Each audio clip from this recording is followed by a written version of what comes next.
Lula já é o novo presidente do Brasil. Ele consolida o poder rapidamente. Horas depois de vencer a eleição, numa apuração que foi nervosa, todo mundo acompanhou, apenas 2 milhões de votos, de diferença, mas algumas horas depois já veio o reconhecimento da vitória. Em primeiro lugar, pela autoridade que mais interessa, a Justiça Eleitoral. O TSE se reuniu e consolidou a vitória. O candidato do PT, da Frente Democrática, ganhou e está liquidada a fatura. Os presidentes da Câmara e do Senado, que não tem nada a ver com o PT, também, olha, Lula é o presidente eleito. E ele começou a receber ligações internacionais, ainda na noite de domingo. Joe Biden, depois o presidente da China, Xi Jinping, e Macron, da França, sem falar no presidente da Argentina, que algumas horas depois do triunfo pegou um avião de Buenos Aires e veio dar um abraço em Lula em São Paulo. A gente tem as imagens aqui, olha. Que alegria verte. Felicitações.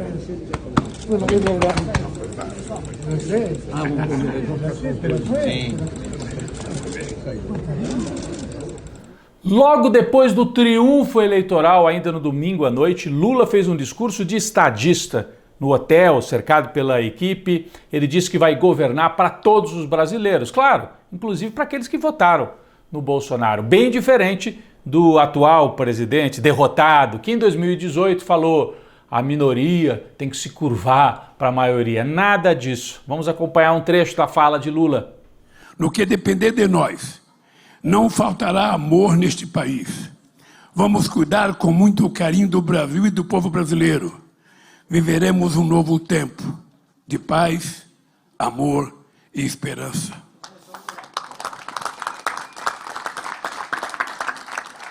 Um tempo em que o povo brasileiro tenha de novo o direito de sonhar e as oportunidades para realizar aquilo que sonha.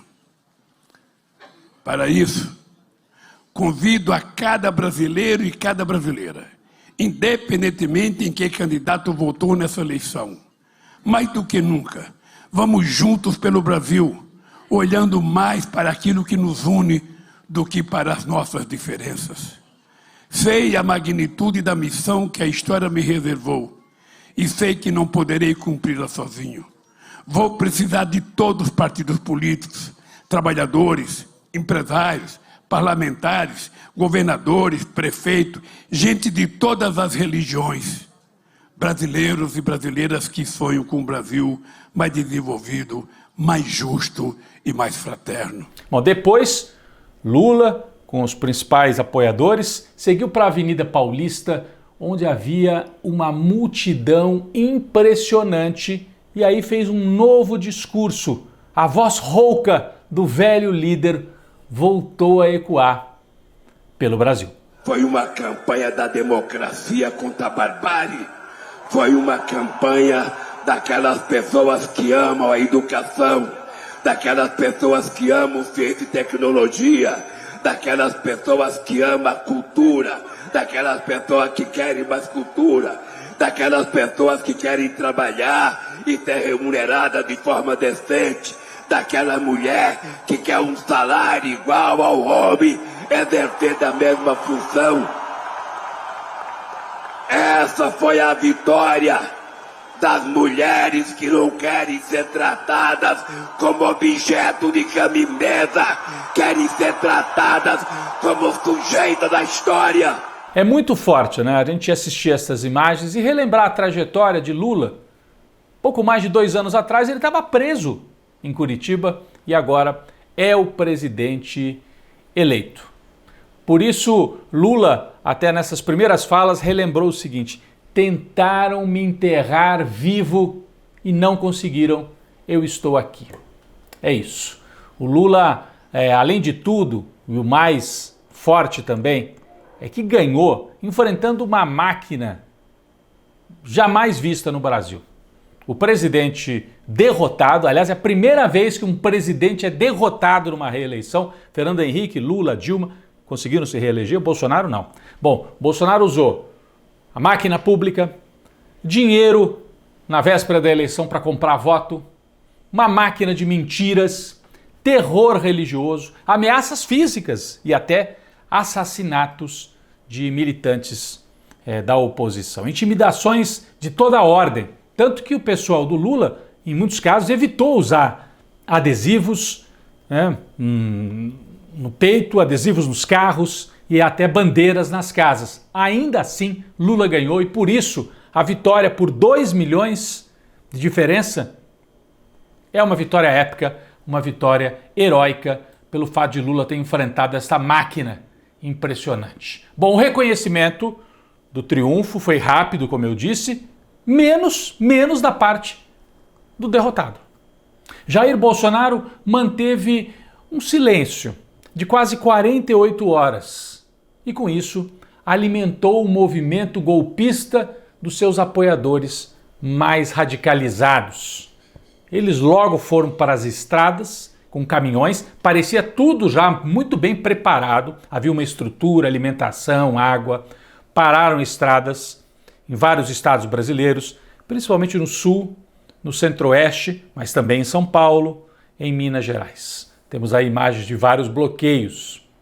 Foram também para a porta dos quartéis pedir golpe militar, literalmente. Não aceitam o resultado. Em Santa Catarina, um grupo de golpistas bolsonaristas fez a saudação nazista, numa cena que correu o mundo, recebeu repúdio da Alemanha, de Israel, de todos os democratas no mundo. É verdade que em alguns casos as manifestações pareciam saídas de um hospital psiquiátrico. Aqui nós temos uma imagem desse rapaz aqui marchando. É um negócio impressionante. E essa outra? De um homem que achou que era super-herói e tentou parar um caminhão que rompeu o bloqueio na estrada. Ele ficou pendurado no caminhão e andou quilômetros assim. Uma outra cena que chama a atenção pela maluquice dos bolsonaristas.